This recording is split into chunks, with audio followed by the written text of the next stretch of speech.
comenzamos una noche más Milenio 3, aquí desde el estudio 1 de la cadena SER, para España y para el mundo entero. La verdad es que hacía mucho tiempo que no se hablaba de los objetos volantes no identificados. Habían perdido parte del protagonismo que tuvieron en los años 70.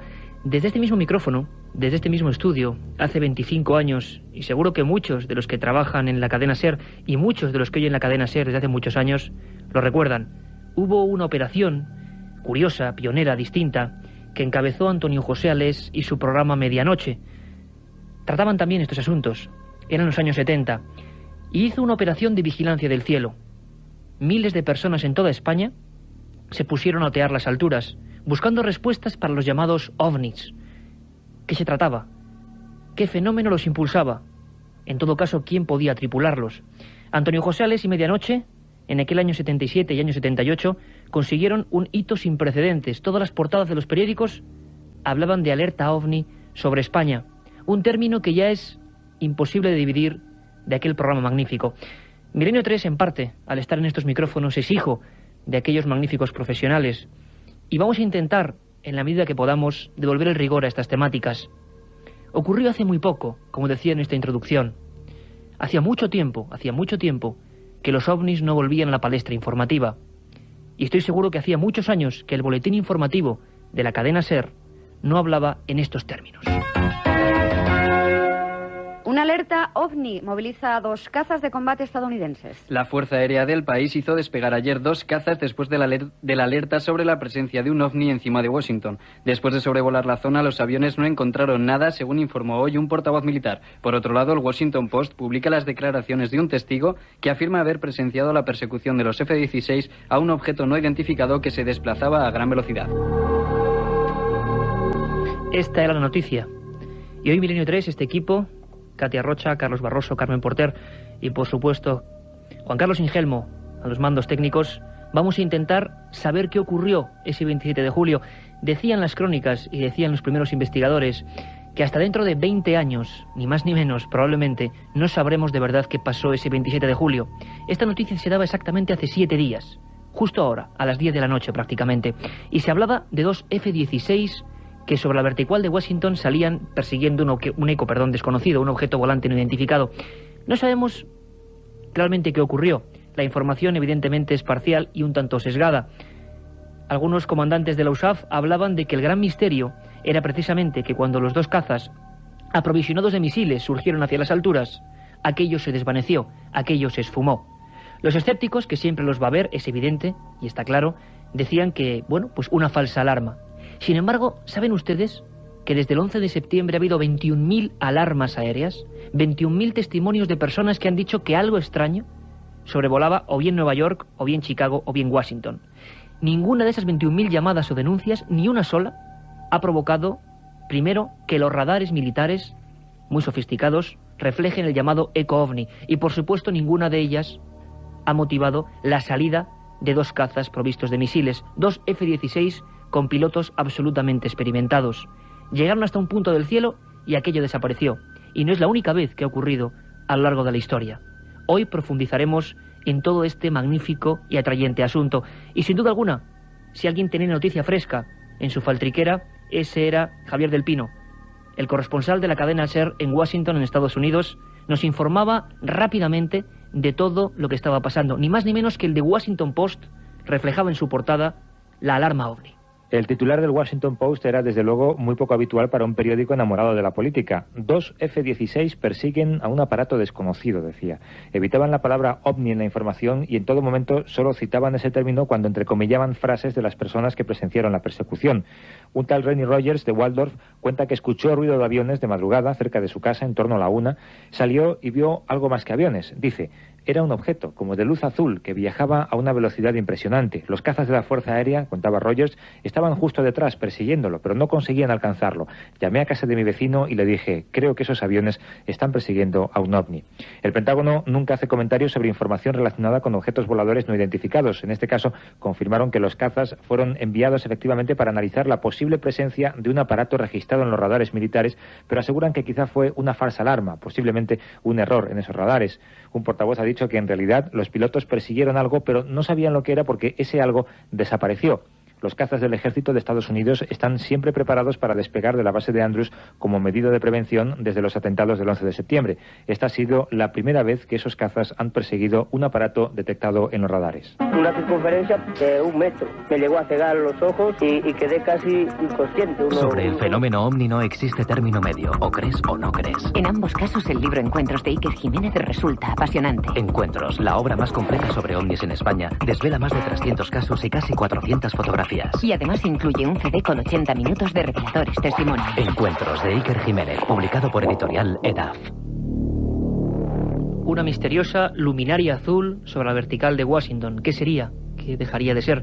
Desde luego, lo decíamos antes, pasarán muchos años hasta que parte de la información sea desclasificada y sabremos, como ha ocurrido en España, qué pasó de verdad, de cierto, en esas persecuciones que en nuestro propio espacio aéreo han ocurrido en más de una ocasión. Hoy tendremos testigos excepcionales de esas persecuciones de aviones de pilotos de combate detrás de ovnis.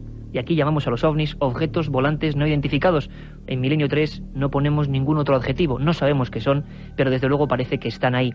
Y la noticia recorría el mundo, incluso en otras partes muy distantes, otros testigos de alta credibilidad veían objetos voladores no identificados. En España, ese mismo día, esa misma semana, han ocurrido hechos francamente interesantes, pero también en Argentina. En Argentina, nuestra corresponsal Isabel Cuevas hablaba de objetos, incluso de un aparato o de un aspecto casi metálico, gigantesco, asombrando a decenas de personas. Ocurría en Salta, y así nos lo contaba Isabel Cuevas. Un objeto volador de grandes dimensiones y de intensa luminosidad ha sido avistado hace unos días en la localidad argentina de Campamento Vespucio, cerca de una zona de antiguas extracciones petroleras. El extraño aparato, con la forma de una pelota de rugby, se quedó durante 40 minutos sobre una zona arbolada y luego desapareció a una velocidad asombrosa. Los vecinos han explicado al diario El Tribuno de la ciudad norteña de Salta que la luz que irradiaba el objeto era muy intensa, pero no encandilaba, y que los teléfonos y los automóviles dejaron de funcionar. Los habitantes del paraje Tablillas, cercano a Campamento Vespucio, también vieron el ovni, pero no se mostraron muy sorprendidos, porque aseguran que estos objetos voladores aparecen desde 1999, en los meses de julio y agosto, y entre las 20 y las 21 horas del día. Cada vez que surgen a baja altura fallan los sistemas eléctricos. Algunos testigos han indicado que incluso un equipo de televisión de Buenos Aires estuvo grabando a uno de ellos y que finalmente no emitió las imágenes. Afirman que la luz de estos artefactos cambia de color y que parecen estar quietos, pero en realidad registran un movimiento constante como si temblaran. La otra realidad. Milenio 3. En la cadena SER.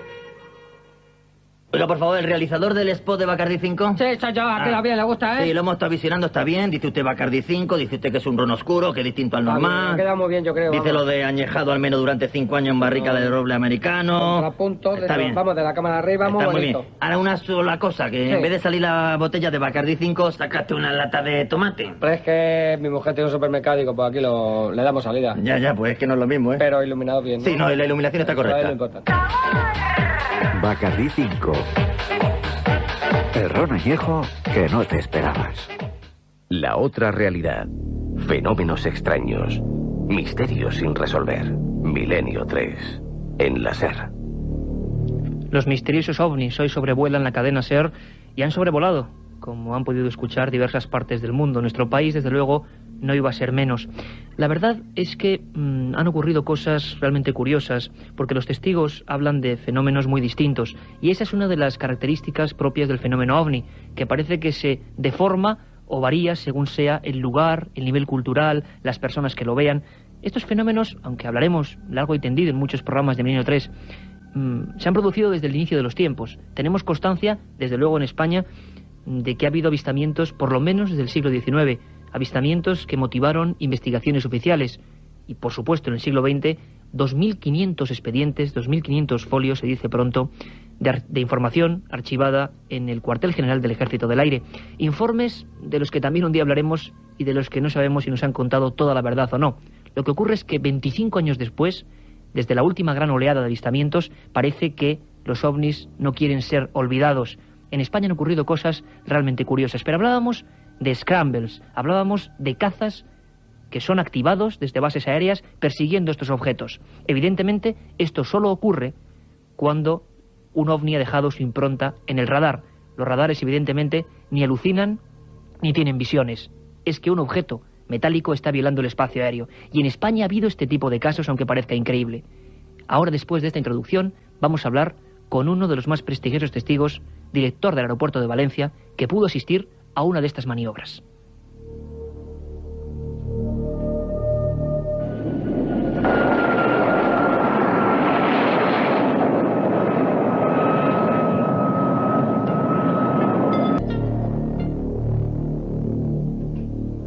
Lo ocurrido en Washington evidentemente no es único. Ha tenido una repercusión mundial impresionante, quizá por toda la alarma social que hay después del 11S, pero lo cierto es que en España ocurrieron hechos parecidos. Ha habido varios, algunos no muy conocidos. Por ejemplo, hay 25 expedientes concretos de un suceso ocurrido sobre la vertical de Granada en 1979, donde un piloto de combate en un F-1 se aproximó a un artefacto triangular y, según consta en los expedientes militares, pues prácticamente 20 años con el matasellos de Confidencial, ese piloto empezó a escuchar voces de niños que le decían: hola, ¿cómo estás? Esto viene en el informe oficial del Ejército del Aire, que se colaban en su radio escucha. Es más, este piloto, según consta en esos expedientes inquietantes, cortó comunicación y aquellas voces en sus cascos internos seguían reproduciéndose. Aquel objeto triangular, sea lo que fuese, desapareció. Ocurría sobre la vertical de Motril, en Málaga. 2 días antes, y quizá esto eclipsó el caso de Granada, en Valencia, en Manises, ocurría algo realmente espectacular.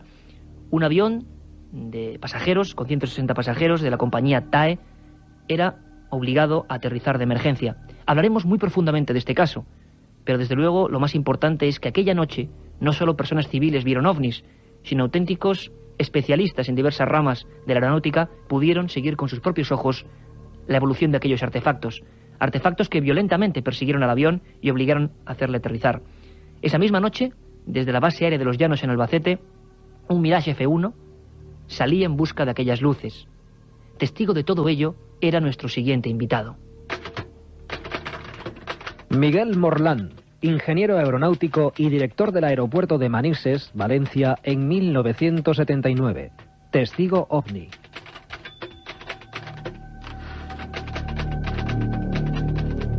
Es un privilegio contar con don Miguel Morlán, que esa noche estaba allí en Manises y que era el director de ese magnífico aeropuerto. Don Miguel Morlán, buenas noches y bienvenido a Milenio 3. Buenas noches. La verdad es que imagino que una noche como esa, aunque haya pasado más de 20 años, no se puede olvidar nunca, ¿no? Claro, por supuesto. La gente ha oído hablar del caso Manises, fue portada de todos los periódicos. Aquel avión pilotado por el comandante ya tristemente fallecido, Lerdo de Tejada, pues casi tuvo que tomó evidentemente un aterrizaje de emergencia. Pero quizá lo que más nos interesa, porque un día hablaremos de Manises profundamente, es que ustedes, desde torre de control y desde diversos puntos del aeropuerto, pudieron observar aquel objeto. ¿Cómo era aquello? Eso realmente era un ovni. Tiene que ser impresionante, unas personas de talante pues casi escéptico, imagino, en aquella época como ustedes, observar aquello en el cielo, ¿no? ¿Qué es lo que pudieron ver? Mire, yo es que apenas pude ver casi nada.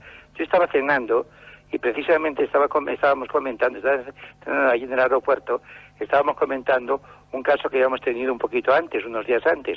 ¿Había habido otro caso antes? Sí, bueno, resulta que venía un avión bimotor, de que iban 4 pasajeros, y venía el señor del Corral, que era Alfredo del Corral, que era el propietario de la empresa Alcosa, y esto tenía construcciones en Valencia y en Sevilla. Venía de Sevilla, el piloto era Pepe Ferreira, que todavía vive, y al llegar a la vertical de Bailén, pues se dio cuenta el piloto que tenía un piloto muy experimentado, por cierto, que tenía una cosa al lado, una nave, veía unas luces, tal, creyó que era otro avión, llamó muy enfadado al centro de control de Sevilla, diciendo, oye, que habéis puesto otro tráfico a mi altura y nos vamos a chocar, esto es un desastre. Entonces estoy diciendo, no, tú estás solo. Entonces llamaron desde allí al radar de Constantina, que nosotros llamamos Bolero, y este confirmó que llevaba un objeto no identificado al lado. Entonces él puso el piloto automático, abrió la puerta, porque iba don Alfredo Corral, su señora y otro matrimonio más, y vio que estaban jugando las cartas, que no habían visto nada, cerró la puerta, miró, había desaparecido el objeto. Entonces le llamaron desde Sevilla y dice, nos comunican de Bolero que el objeto que iba al lado, no sé si dijo en 3 segundos o algo así, ha pasado de la vertical de Bailén a la de Fernán Caballero, que son unos 90 kilómetros, y ahí se ha quedado parado. 90 kilómetros, don Miguel, en 3 segundos. Sí, unas 50 millas, o sea, lo que hay creo que dijo en 3 segundos, no me acuerdo, yo hace ya mucho, no, un tiempo brevísimo, ¿sabes? O sea, lo que es cierto, don Miguel, es que ese final de noviembre... comentando esto cenando, y entonces me avisaron que venía un avión en emergencia y que parecía que le seguían los ovnis.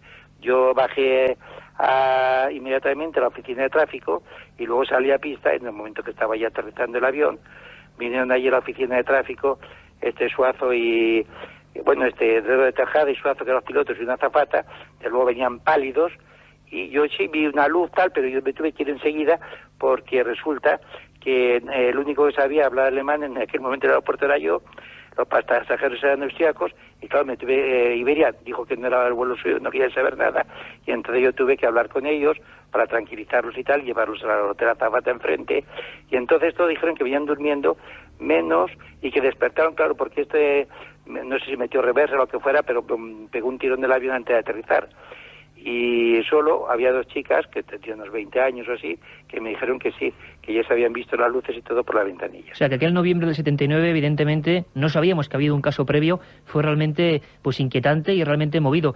Don Miguel, la gente quizá no sabe esta parte, pero es cierto que poquitas horas después, ¿verdad?, desde Albacete, sale un F-1 a perseguir aquel objeto, sí, ¿no? Bueno, es que verá, resulta que entonces estaba allí también aquí anoche el jefe de seguridad del aeropuerto, Salvador, y se fue a la base, porque yo me quedé allí con los para hablar con los de la base. Entonces estaba de capitán de guardia esa noche, estaba Moreno, y entonces acordaron llamar a Albacete, porque luego cuando llegué yo a la base ya habían llamado para que saliera un F-1, porque los Mirastres que había en la base no llevaban un foco especial y tal, y no era nada de la base Manises, no eran aptos para hacer un seguimiento. Y aquel avión, don Miguel, estuvo 90 minutos persiguiendo ese objeto y tuvo que venirse con las manos vacías, ¿no? Sí, Fernando Cámara, actual coronel. Estaba allí pilotando y claro... Sí, esto era comandante. Mucha gente se preguntará cómo es posible que muchas personas piensen que los ovnis son fantasías o... Yo mire, yo le digo la realidad. Yo no... es posible que haya más de esto. Hay muchos datos, es posible que haya ovnis. Yo no tengo la seguridad total de que existan. Ahora sospecho que los puede haber. Evidentemente. Pero no puedo tener la seguridad por la sencilla razón de que hoy día que intenta hablar de cosas de estas, intenta radicalizarlo, dejarlo por un payaso. Eso es muy importante lo que usted dice, don Miguel. Es muy importante y además por una cosa que me gustaría señalar, y es que precisamente con programas como este de periodismo de investigación intentamos, desde luego, mostrar los mejores testimonios, que la gente no no piense que lo que a veces sale en la televisión o en determinados lugares es ni mucho menos la realidad del fenómeno OVNI. La realidad del fenómeno OVNI la componen personas como don Miguel Morland, que era director del aeropuerto y que evidentemente sabe lo que es el cielo, la componen pilotos de F1 como el capitán don Fernando Cámara y muchísimos testigos que aquí iremos teniendo. Don Miguel, lo cierto es que usted, según nos han comentado, en torre de control de Barcelona, es decir, que no es un caso único el de Manises, sino que en muchas torres de control se veían también este tipo de avistamientos, ocurrían de vez en cuando estas anomalías, ¿no? Sí, bueno, yo llevaba Manises desde junio, porque yo procedía del aeropuerto de Barcelona. Entonces el aeropuerto de Barcelona estaba modificando el centro de control, porque igual que hoy día los centros de control de España funcionan perfectamente, en aquella época había muchos fallos en el centro de control. Por ejemplo, pues Barcelona tenía que tomar la señal de otros radares, porque allí no se había montado todavía. Yo fui precisamente el primero que lo pidió, el hacer el radar de Vegas, que ahora claro, allí se veía todo. Teníamos solo uno de superficie todavía. Entonces yo en la oficina de tráfico en un momento dado me dijeron, dice, coge el teléfono de microondas que llaman, estamos hablando con el radar de Aitana, al cual llamamos en Alicante. Sí, en nuestro argot de Kansas, como el de Viatobas de Pegaso y tal. Bueno, pues entonces te hablan de Kansas y habla con ellos. Entonces hablé con los controladores y me dijeron que al pasar el avión iban 4 puntos detrás de él. 4 objetos detrás del avión. Sí, pero resulta que al día siguiente, cuando hablé con ellos, nadie había hablado nada. Que había habido presión. A mí no me presionaron, estuve hablando en militar con mi coronel tal. Me dijo, hombre, Miguel, déjalo esto, no, si eso es una luz que habéis visto por ahí. Le recomendó, digamos, a la ligera que lo olvidase, ¿no? Pero muy finamente, o sea, que no tuve presión ninguna, Eso las cosas como son. Yo siempre me llevo muy bien con el ejército del aire y entonces, pues lo que yo sí sé es que los americanos saben la verdad. Si hay o no hay, y callan.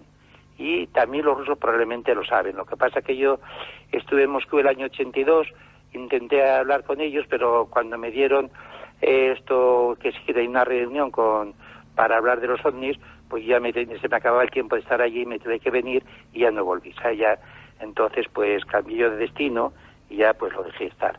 Y ahora pues intento a ver si otra vez lo localizo a través de un amigo que tengo yo, ingeniero aeronáutico ruso, a ver si consigo saber algo. Porque es que no, o sea, hay mucha censura en esto. Eso sí que es una historia que parece que se repite, ¿no?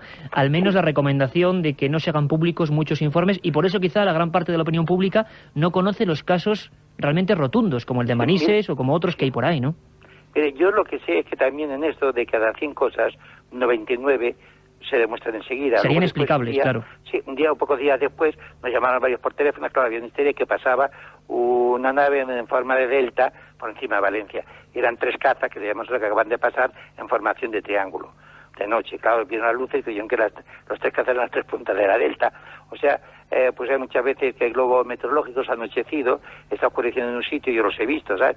Y entonces refleja la luz del sol en ellos, pero se ve enseguida porque llevan una marcha continua en dirección del viento, o sea que bueno, son cosas que nosotros sabemos que la mayor parte de las veces son cosas explicables. Pero pues desde luego, don Miguel... Hay una que no hay quien la explique, ¿entiende? Y yo le digo, por ejemplo, pues gente que no quiere hablar, yo conozco, sé de un señor en Cuenca, guarda forestal, pues que una noche en un camino forestal, pues se encontró, y yo sí, conozco 3 casos que sí es posible que fueran, y además son iguales, ¿entiende? Que es un señor más de como unos 2,5 metros y que lleva un traje como lo de los bomberos de amianto. Bueno, pues lo encontró en una senda, en un camino forestal, y tuvo que coger con el todoterreno, se salió, lo rodeó y siguió. Y claro, encuentros pues, ya con supuestos seres que acompañando las luces. Este señor pues dice que, oye, es que se van a pitorrear de mí. Evidentemente, claro. Y guardan silencio, y la desgracia es que muchas veces no... Yo amigo de sus hijos y tal, ¿sabes? Hay otro caso que también pues una persona que es de seriedad y además lo ha contado en televisión, es esta Carmen Flores, la hermana Lola Flores. Ella tuvo un incidente también ella lo ha contado y me lo ha contado a mí también, lo contó en televisión, que iba una noche por Orense, que estaba lloviendo, y de repente vio una cosa en la carretera, frenó, paró, y entonces pasó la carretera también igual, los mismos 2,5 metros, así. Decenas de testigos, don Miguel. Sí, y en Albacete igual con una señora que también le pasó lo mismo. O sea, los 3 casos coinciden. Luego, claro, en esto hay mucho camelo, me comprende, hay mucha gente que se ha pasado por extraterrestre, han visto visión de personas zurdas. Lo que usted decía antes, un 99%, pero sigue ese 1% realmente, demostrándonos que hay cosas dignas de ser investigadas. Don Miguel Morland, un abrazo muy grande y le invitamos, de verdad, sería un honor para nosotros, a analizar esas noches concretas en el aeropuerto de Manises, del que usted era director. Un abrazo muy grande y gracias por su presencia hoy en Milenio 3. Teníamos al director del aeropuerto de Manises, Valencia. Evidentemente conoce una gran cantidad de casos, serían para muchos programas, hablaremos con él, casos donde no solo aparecen luces, sino incluso lo hemos visto, figuras. ¿Qué son? ¿De dónde vienen? Evidentemente yo estoy con don Miguel Morland en que hay un 1-2% de casos reales entre una cantidad inmensa de confusiones. Les prometo a toda la audiencia de Milenio 3 que vamos a dejarnos la piel en saber qué hay de verdad y de mentira en estos asuntos que a todos nos apasionan porque forman parte de lo desconocido. Pero es que en España, en estos días, ha habido nuevos casos realmente impactantes. Con ellos vamos ahora mismo. Con las fechas en las que se producía esa alarma por un eco-ovni sobre Washington. Las mismas fechas también que en Argentina ocurría ese suceso que nos ha contado Isabel Cuevas, con decenas de testigos, hablando de un artefacto, de un artilugio metálico. En España ha habido 2 puntos, concretamente Cuenca y también Galicia, donde se han producido casos. En las cercanías de San Clemente, un lugar además donde hubo casos realmente intrigantes en la década de los 70, está nuestro activísimo corresponsal en Levante, don Francisco Contreras. Buenas noches, Francisco. Buenas noches, Iker. Buenas noches a todos los oyentes de Milenio 3 de la cadena SER desde las proximidades de San Clemente, en Cuenca. Un lugar, además, donde se ha producido algo hace muy poquito tiempo, coincidiendo precisamente con el avistamiento de Washington, ¿no? Sí, efectivamente, el sábado 27, mientras nosotros hablábamos de la síndrome de Turín, prácticamente a la misma hora, un matrimonio, el matrimonio Pardo, Julián y Rosa, eran testigos de lo insólito. Ya sabes que donde está la noticia está la SER, y donde ocurre lo insólito está Milenio 3, y hace 48 horas hemos grabado el testimonio de estos 2 testigos de lo insólito, el presunto avistamiento de un no identificado en la provincia de Cuenca. Si te parece, Francisco, vamos a escuchar muy brevemente lo que nos dice Julián Pardo, lo que nos comentaba, pues bueno, de ese objeto que se vio y que vieron gran parte de vecinos de San Clemente. Lo escuchamos ahora mismo. Y que cuando estábamos más o menos a mitad de camino, vi sobre mi derecha pasar algo de derecha a izquierda súper rápido, bajo, de forma cilíndrica y con 2 estelas de luz a ambos lados. Este nuevo estribo es bastante bajo, completamente recto y a una velocidad bestial, vamos. Es alargada, forma cilíndrica, vamos, a mí me pareció más que otra cosa una especie de misil o algo militar. Algo militar, ni más ni menos, una especie de bala que, Francisco, la han visto otras muchas personas en la zona de Cuenca en esos mismos días, ¿no? Efectivamente, estamos trabajando en ello porque además de Julián y Rosa Pardo ha habido 2 matrimonios más en la localidad conquense de San Clemente que han visto este tubo metálico, ¿no? Como si fuera un proyectil, un misil o algo militar que decía Julián. Pero es curioso, mira, hablaba Miguel de más casos en la localidad de Cuenca. Sé que vamos muy mal de tiempo, pero un apunte. El caso que te decía de supuestos tripulantes o seres antropomorfos pertenece a un episodio protagonizado por 2 guardias civiles. Impresionante, por cierto, nos hemos quedado aquí un poco helados, ¿no? Pertenece a un episodio protagonizado por 2 guardias civiles a las afueras de la ciudad de Cuenca, que no podemos facilitar más datos porque prefieren estar en anonimato, pero que efectivamente se encontraron con un ser antropomorfo, llegaron a sacar su pistola, su arma reglamentaria, le evitaron y salieron, bueno, pues corriendo presas del terror. Incluso San Clemente hace 20 años, casi 20 años, fue el lugar donde hubo otro gran caso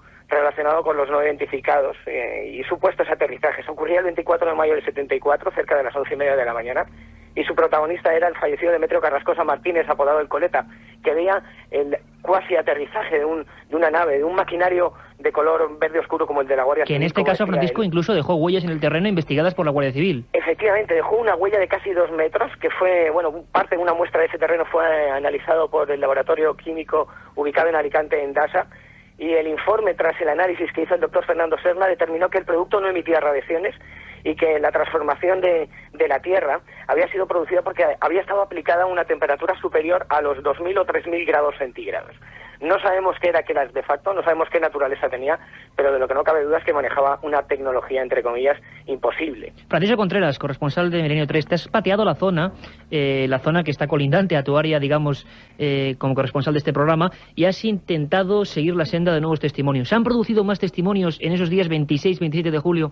Estamos trabajando en ellos. De momento hemos recapitulado el comentario, la narración de 2 matrimonios más, pero estoy seguro que en estos días, en los que vamos a trabajar activamente por el lugar de los hechos, recogeremos más informaciones. Y que de lo que no cabe duda es que la noche del 27, cerca de las 10 de la noche, algo sobrevoló el espacio aéreo español de forma sobresaliente, diría yo. Francisco, muchas gracias. Esperamos tus noticias, por supuesto, como siempre, y vamos a indicar, si te parece, a los testigos posibles de estas anomalías en el cielo, de estos avistamientos de objetos, a que nos escriban milenio3@cadenaser.com, milenio3@cadenaser.com, porque desde luego Milenio 3, este programa ha cambiado radicalmente porque la noticia es lo primero. Francisco, persigue la noticia y tráenosla cuanto puedas, ¿eh? Estamos en ello, Iker, no lo dudes. Un abrazo.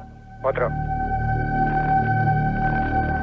El mapa de España, pues la verdad es que se ha venido complementando con otros avistamientos, personas que no sabían entre sí, por supuesto, de los casos que habían ocurrido en diversas zonas, pero que han sido testigos, algunos de ellos en pleno día, personas perfectamente equilibradas, podemos decirlo, personas que no veremos en ninguno de estos bochornosos, tengo que decirlo así, programas de televisión que tratan el fenómeno OVNI.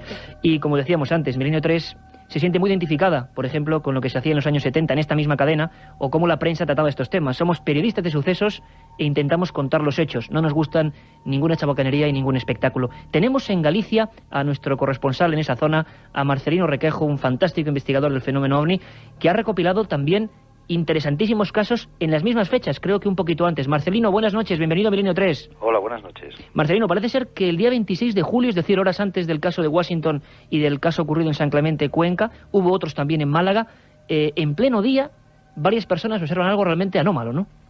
Sí, ocurrió exactamente a las 22 horas y 7 minutos, que era perfectamente de día aquí en Lugo todavía, en la autovía 6 a la altura de Montesalgueiro, que es una zona montañosa que se encuentra entre Lugo y La Coruña. ¿Qué vieron realmente estas personas, Marcelino? Eran varios testigos, ¿y qué observaron? ¿Cuál es el informe que a ti te dan? Porque creo que tú, minutos después prácticamente del avistamiento, estás con ellos, ¿no? Sí, bueno, es que me llamaron por el móvil al minuto de producirse el avistamiento, cuando bajaban en dirección a Coruña ya, y la verdad es que estas 2 personas, dos hermanas que yo conocía de La Coruña, pues llamaron inmediatamente para decirme que en Montesalgueiro acababa de cruzárseles delante del coche a ellos, iban en caravana, por cierto, Llevaban unos 6 vehículos delante y varios detrás. O sea, que hubo varios testigos. Hubo muchos testigos, sí. Y el carril contrario, el que se dirigía hacia Lugo, verían varios camiones y vehículos pequeños. Lo cierto es que lo vio bastante gente. Se puede calcular en más de 30 personas las que pudieron ver este objeto. Según me manifestaron, apareció por la parte izquierda de la autovía de entre unos árboles, volando muy despacio y a unos 80 metros del suelo exclusivamente, ¿eh? Era una baja altura.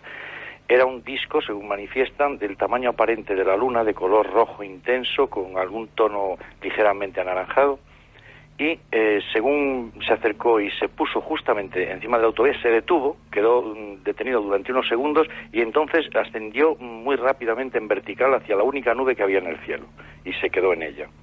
Marcelino, tú, desde luego, esto después de muchísimos años pateándote los diversos lugares de esa Galicia tan mágica, ¿no?, y tan llena de historias, no te suena absolutamente desconocido, ¿verdad? Ha habido casos muy parecidos, ¿no? Ha habido casos muy parecidos. Ya en el mes de enero, en una zona cercana a Montesalgueiro, en concreto en la localidad de Guitiriz, se produjo un avistamiento a las 3 de la tarde que se volvió a repetir a las 5 de la tarde, con el cielo completamente nublado. En este caso se trataba de de un objeto en forma de 2 platos superpuestos, y con una hilera de luces o ventanillas. No sabían exactamente los testigos, fueron 6 testigos los que lo vieron en las 2 ocasiones, una familia completa. Y no sabían si el efecto que hacían esas luces en la zona, digamos en el ecuador de ese disco, era debido al giro que tenía, o si eran luces parpadeantes. Lo cierto es que era un aparato bastante grande. Venía a tener el tamaño aparente, según dijeron, de 3 veces la luna. Volaba como a 1,5 kilómetros de altitud, iba por debajo de la capa de nubes, perfectamente visible, y se marchó en dirección noroeste. Y volvió sobre las 5 de la tarde y se situó en la misma zona, permaneció estático durante unos minutos y después se fue en dirección a Lugo. Marcelino, da la impresión, ¿verdad?, de que en Galicia, en el año 95-96, una oleada de avistamientos sin precedentes, objetos filmados incluso desde instalaciones militares, objetos que han motivado grandes tochos de información oficial por parte del Ejército y la Guardia Civil. Parece ser que de alguna forma en este mes de julio, incluso ya desde principios de año, los avistamientos vuelven. Marcelino, muchísimas gracias por estar atento a la llamada de Milenio 3, y de verdad cualquier información del fenómeno OVNI que tú con tanto ahínco como nosotros persigues, pues esperamos que estés aquí con nosotros para contarnos esa última hora de esa mágica región que tanto queremos como es Galicia. Un abrazo fuerte, Marcelino. Un abrazo, hasta luego. La otra realidad. Fenómenos extraños. Misterios sin resolver. Milenio 3. En la SER. ¡Libertad, Macardy! ¡Libertad, Macardy! Atención, hay una manifestación, se han encadenado a la parada del 35. ¿Por qué se han encadenado ustedes? Pues porque el ron Bacardi 5 lo han metido en una barrica de roble americano. Dice que no lo sacan hasta dentro de 5 años porque se tiene que poner oscuro. Pero hombre, es que eso es lo bueno. Ah, bueno. Claro. ¿Y ahora de qué protestamos entonces? Pues protesten ustedes contra las toallas portuguesas que nos secan. Vale. Toalla portuguesa, culpable. No toalla portuguesa, nada. culpable. Intransigente. Bacardi 5. El ron añejo que no te esperabas. Un viaje en busca del misterio. Milenio 3. En la SER. Milenio 3 es un programa que hacemos un grupo de periodistas y que siempre está al quite ante la noticia. Noticias que a veces son un poco tristes. Sabemos que nuestro colega, amigo, y en mi caso, sinceramente, maestro Juanjo Benítez, está pasando un mal rato. Ha tenido una operación, lo sabíamos hace bastantes días, queríamos mantener absoluta discreción porque creemos que es lo que necesitaba su familia. La noticia se ha dado a nivel de teletipos en algunos lugares y evidentemente ya no hay quien pare el rumor. No rumor, sino sabemos que Juanjo Benítez, el magnífico escritor e investigador de estos temas, que persigue también el fenómeno OVNI, está muy recuperado y le mandamos un abrazo grandísimo desde aquí, todos los que hacemos Milenio 3, y seguro que muchísima gente que nos está escuchando, para que se recupere lo antes posible nuestro compañero y amigo Juanjo Benítez. Y tenemos en Italia, ni más ni menos, a Javier Sierra, que realmente está siguiendo, bueno, pues todo tipo de noticias y de informaciones respecto al tema OVNI desde hace muchos años, y que sabe que lo que está pasando en este país no es único. Es más, las informaciones de Washington probablemente no las conozcamos hasta dentro de 20 años, pero es que en Europa también ha habido scrambles, intervenciones y una especie de política del silencio. Javier Sierra, buenas noches. Hola, buenas noches. Javier, compañero, ¿cómo estás? La verdad es que lo primero sería preguntarte, ¿es cierto que en Italia, Francia, Inglaterra han ocurrido cosas parecidas a lo de Washington? ¿Es cierto que rigurosamente cierto. ¿Y que hay silencio en torno a ellas, como nos decía Miguel Morlán? hay silencio, y no solamente eso. El caso de Italia es muy peculiar, porque Italia teóricamente dice, o se dice desde el Ministerio de la Defensa, desde el Ministerio de Defensa, que no hay secreto en Torrido. No se dan detalles ni de los pilotos que han intervenido, porque generalmente se trata de pilotos, los testigos principales, ni del si hay fotografías o no. Esto no se entrega a la opinión pública. En fin, los pequeños y grandes detalles de los casos no se dan a conocer. Por lo tanto, el tema, aunque oficialmente no sea secreto, en la práctica sí que es secreto, porque la información no se da a las autoridades. Javier, ¿habría algún caso a nivel europeo, vamos a llamarlo así, aprovechando tu estancia en ese magnífico país, pues no sé, Italia, Francia, Inglaterra, Bélgica, parece ser que ocurrieron cosas magníficas, donde el ejército haya incluso hecho el terrible gasto de sacar unos cazas a perseguir objetos que luego no han podido atrapar? ¿Ha ocurrido este tipo de cosas? Yo creo que hay un caso paradigmático que no se ha repetido nunca en la historia de la ufología y que ocurrió durante la oleada ovni belga de 1989 a 1990. En medio de esa oleada, en una colaboración sin precedentes entre militares y civiles, se fletó, imagínate, Iker, un avión de pasajeros con todo tipo de instrumental técnico y de radares a bordo, en el que había tanto expertos civiles como militares y periodistas para cazar en vuelo a un ovni. Esto jamás se ha vuelto a repetir. Para cazar en vuelo a un ovni. Fue una alerta ovni que se produjo en 1990, a principios de 1990, y que, fracasó porque no pudieron capturar ni atrapar en vuelo ninguna de esas plataformas triangulares no identificadas que se estaban viendo sobre el centro de Europa, pero que sirvió para que un eurodiputado italiano llamado Tullio Regge, representante de Turín y con el que espero entrevistarme en los próximos días, propusiera al Parlamento Europeo la creación de una comisión dentro de la estructura burocrática de la Unión Europea que se dedicara a la recogida, análisis y divulgación de toda la información relacionada con los ovnis. Javier, a nivel europeo tenemos el caso español, por ejemplo, de 20 años de secreto ovni y que luego parte de ese secreto se ha ido desclasificando, entregando los informes a la opinión pública. Rápidamente, ¿qué países, digamos, de Europa siguen esa política o qué países están dando información ovni de los archivos militares? Bueno, el caso de España a nivel europeo es único en tanto en cuanto España entrega toda la documentación, o al menos eso pretenden, burocrática relacionada con cada expediente ovni. En Francia se han desclasificado informes técnicos y en Gran Bretaña se han desclasificado resúmenes de grandes acontecimientos ovni, pero no toda la información burocrática, los comunicados internos, las cartas, los interrogatorios de los testigos firmados por su puño y letra. En ese sentido, España es verdad que ha encabezado un proceso de desclasificación solo equiparable a la información que ha entregado Estados Unidos en ocasiones con respecto al tema ovni. Bueno, Javier, pues si te parece, aquí en el estudio analizaremos punto por punto y con toda la polémica esa desclasificación de material ovni del ejército español. Un abrazo muy fuerte, Javier, y buena noche. Buena noche, Iker.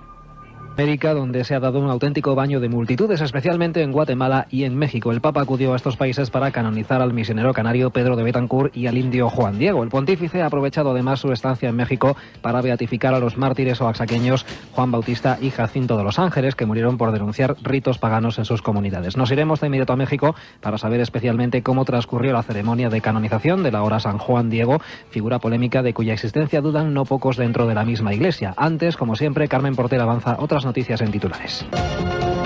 El asteroide 2002 NT7 no impactará contra la Tierra en 2019. Arqueólogos buscan en Lérida los restos de un dinosaurio. Un grupo de videntes busca desaparecidos en la guerra de Vietnam. Canarias y Guatemala ya tienen su primer santo. San Pedro de Betancur era conocido como la primera ambulancia de Guatemala. El milagro que le ha llevado a los altares ha sido la curación de un niño tinerfeño de 5 años, enfermo terminal de leucemia en 1985. El niño, hoy con 22 años, asistió a la ceremonia de canonización. Otra curación milagrosa ha convertido también en santo a Juan Diego, el primer indígena expuesto al culto universal. Fue el testigo de la aparición de la Virgen de Guadalupe, aunque son muchos los que dudan de que existiera realmente. De hecho, México ha tenido que organizar un concurso para ponerle cara a San Juan Diego. En su canonización estuvo la corresponsal de la cadena SER en México, María José Ajejas. Música y danzas prehispánicas arroparon al Papa el miércoles durante la canonización del indio Juan Diego. Juan Diego es, según la tradición católica, un indio pobre al que en 1531 se le apareció en el cerro del Tepeyac, aquí en la capital mexicana, la Virgen de Guadalupe, tal y como recordaba Juan Pablo II durante la ceremonia de canonización.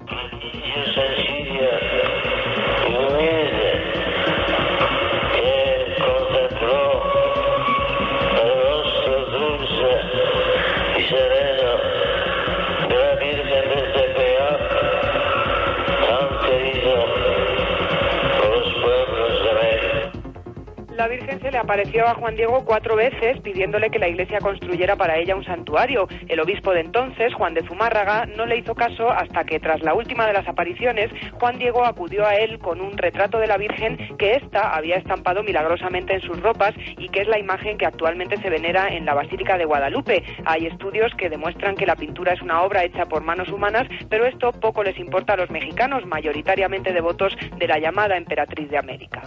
Los astrónomos se equivocaron. El asteroide que se dirigía a la Tierra y que tenía una posibilidad entre 6 millones de chocar contra nuestro planeta en el año 2019 ya no tiene ninguna posibilidad de impactar en ese año. Los científicos dicen ahora que pasará cerca y que en caso de chocar lo haría el 1 de febrero de 2060, Carmen. Según ha asegurado John Giorgini del Laboratorio de Propulsión a Chorro de la NASA, cuando se calcula la posición de un asteroide en base a mediciones tomadas con telescopios, el resultado no es solo un punto en el espacio. Hablamos de probabilidades y no de respuestas absolutas, porque las mediciones contienen errores. Por su parte, el director de la empresa fabricante de cohetes Energomash propuso destruir el asteroide con un poderoso láser montado en una plataforma espacial, en el caso de que éste se acercara a nuestro planeta. China se suma al mito del monstruo escondido en las profundidades de un lago que aparece y desaparece caprichosamente, sorprendiendo o asustando a propios y extraños. La historia les sonará porque algo similar reivindican los lugareños de las poblaciones próximas al lago Ness, en Escocia. Ahora, el monstruo se ha dejado ver en el lago Tianchi, al noroeste de China. El monstruo es una criatura de color negro con cabeza parecida a la de un caballo y, según los testigos, nadaba a unos 10 metros de la orilla del lago. Men Faying, director de la oficina de turismo de la zona, asegura haber visto al monstruo junto a otras 200 personas, que afirmaron que pudieron ver saltar al extraño animal durante unos 10 minutos. Por su parte, los científicos se niegan a reconocer la existencia de la criatura, pero los lugareños nunca han cejado en su empeño de encontrar al animal e incluso han creado la Sociedad del Monstruo del Lago Tianchi, dedicada a la caza y captura de la criatura. Y metidos como estamos con criaturas milenarias, fíjense que hay 45 paleontólogos buscando restos de un dinosaurio que se cree que vivió en el Pirineo leridano. Redacción en Cataluña, Sergi López. Estos trabajos paleontológicos en el Pirineo de Lleida son los más importantes que se han realizado hasta ahora en esta zona y se prolongarán hasta el 18 de agosto. Se está haciendo un reconocimiento exhaustivo de la zona donde se han encontrado muestras muy claras de la existencia en el pasado de dinosaurios. Los científicos, aunque lo consideran difícil, no descartan tampoco la posibilidad de hallar restos de iridio procedente de la caída de un meteorito hace 65 millones de años. Este meteorito causó una importante extinción de fauna, según hipótesis de diversos especialistas. Los trabajos no pretenden extraer fósiles, sino detectar otros yacimientos para evaluar su magnitud, que podría ser comparable a la de algunas de las más importantes halladas, por ejemplo, en Estados Unidos y también en Mongolia. En una segunda intervención sí que se pretende hacer excavaciones. La comunidad científica de California está sorprendida por la gran cantidad de calamares gigantes que está invadiendo sus costas. Creen que el fenómeno meteorológico conocido como el Niño está empujando a estos grandes calamares desde sus aguas tropicales en el Pacífico hasta California. El Niño provoca que las aguas calientes del trópico se trasladen más al norte de lo normal y favorece la llegada de nuevas especies marinas a esas aguas. Por su parte, George Jackson, del Instituto de Estudios del Antártico y del Océano del Sur, ha asegurado que la subida de un 1% de la temperatura del agua provoca una duplicación de la talla de los calamares y la especie descubierta hace unos días en Tasmania era una demostración de ello. Y en los últimos segundos les contamos otras noticias de forma breve. Se ha dejado de hablar de ellas, pero no por eso han dejado de existir. Nuevas mutilaciones de ganado en Argentina. En la localidad de Las Raldas se hallaron 2 vacas de 1 año y medio de edad a las que les faltaba parte de la quijada, la lengua, un ojo, la ubre y los órganos reproductores, además de aparecer sin rastro de sangre.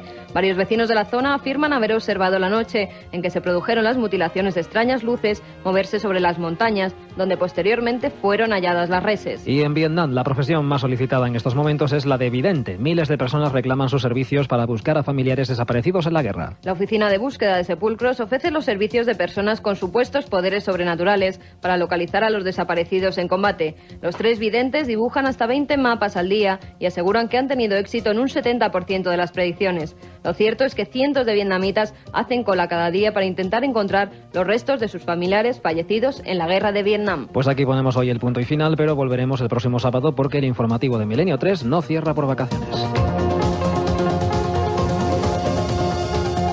Aparte de gozosos, dolorosos, gloriosos, los misterios de la Iglesia son sorprendentes e inexplicables. La periodista Carmen Porter te ayuda a desvelarlos en Misterios de la Iglesia, una obra que saca a la luz los episodios más impactantes del fenómeno religioso. Exorcismos, apariciones, cuerpos incorruptos, estigmas. Misterios de la Iglesia, de Carmen Porter, publicado por Editorial Edad.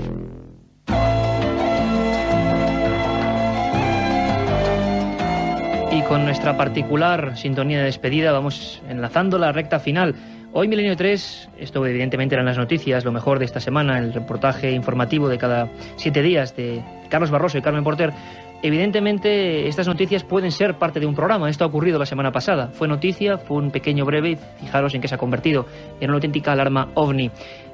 Hoy Milenio 3 ha sido una auténtica cabecera informativa que ha intentado pulsar la novedad de este misterio en toda España y en el mundo. ¿Y los mails enviados a dónde, Carmen Porter? milenio3@cadenaser.com, milenio3 con número @cadenaser.com, donde toda la semana nos llegan muchos mails. Uno de ellos ha sido el que nos ha mandado Óscar Parra, que nos sugiere una investigación en el pueblo viejo de Belchite. Pues lo haremos porque además es que es un lugar masacrado durante la Guerra Civil, un lugar donde dicen que ocurren muchas cosas y donde especialistas en el campo de la psicofonía, siempre tan polémico y tan sobrecogedor, han sacado tremendos resultados. Intentaremos que Milenio 3 esté en Belchite haciendo ese tipo de experiencias y transmitir desde allí. A ver si lo podemos lograr. Fernando Juanco Martín nos dice que por qué no dedicamos un espacio a la obra de Caballo de Troya, ficción o realidad, que si podemos hablar con su autor sobre esta magnífica obra. Pues hablábamos de Juanjo Benítez, no es el mejor momento, está descansando tranquilamente, pero seguro que lo haremos. Lo volvemos a repetir, un abrazo grande, y él será quien nos conteste si es verdad que hay ficción, hay verdad, hay no tanta verdad. Él os lo contará, esperemos que muy pronto. José nos dice que el otro día cayó en sus manos un cuadro pintado por Filippo Lippi titulado La Madonna y San Giovannino, nombre difícil, en el que aparece en la parte superior derecha, detrás justo de una imagen de la Virgen, una cosa que se puede identificar como un objeto volante no identificado. Objetos extraños en el arte, ovnis en el arte, pinturas del siglo XIII-XIV, donde los pintores dejaron extrañas anomalías en el cielo siendo vistas por los testigos. Hay una página que es la página de internet amiga de este programa, que es ikerjimenez.com, ikerjimenez.com, la hacemos para todos vosotros y tenéis tanto los temas que van a salir en Milenio 3 como las imágenes, por ejemplo, de estos ovnis en el arte. Merece mucho la pena clicar por ese espacio virtual y ya verás cómo sorprende.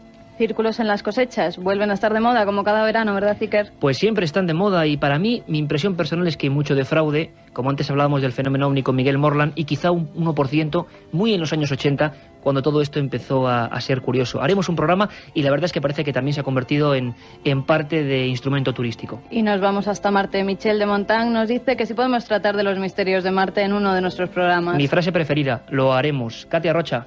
Buenas noches. Buenas noches. Bueno, pues como siempre vamos a regalar libros. El programa de la semana pasada dedicado a la Sábana Santa. Regalamos 3 libros del Sudario de Oviedo y los ganadores han sido África Reina Torcada, Lucas del Olmondiva y Javier Tunero Gracia. Esta semana regalamos 5 libros de encuentros escritos por Iker Jiménez y publicados por la editorial. La historia de los ovnis en España. Bueno, pues el teléfono del contestador también para que nos llamen, 91 532 45 32, y también una dirección de correo, Gran Vía 32, octava planta, 28013, a la atención de Milenio 3. Muchas gracias, Katy. Además decir que dentro de 2 semanas tan solo ese programa especial para todos los mails y todos los mensajes de contestador. Más de 1.300 mensajes por internet, cientos de mensajes en el contestador, y desde luego todo eso, queridos oyentes, no se puede quedar en saco roto. Estamos preparando un programa para entregaros lo que nosotros sabemos, para intentar responderos. Esto ha sido hoy, como decíamos, una central informativa. Hemos tomado el pulso a ese misterio de los ovnis. La semana que viene, mucho más. Buen verano.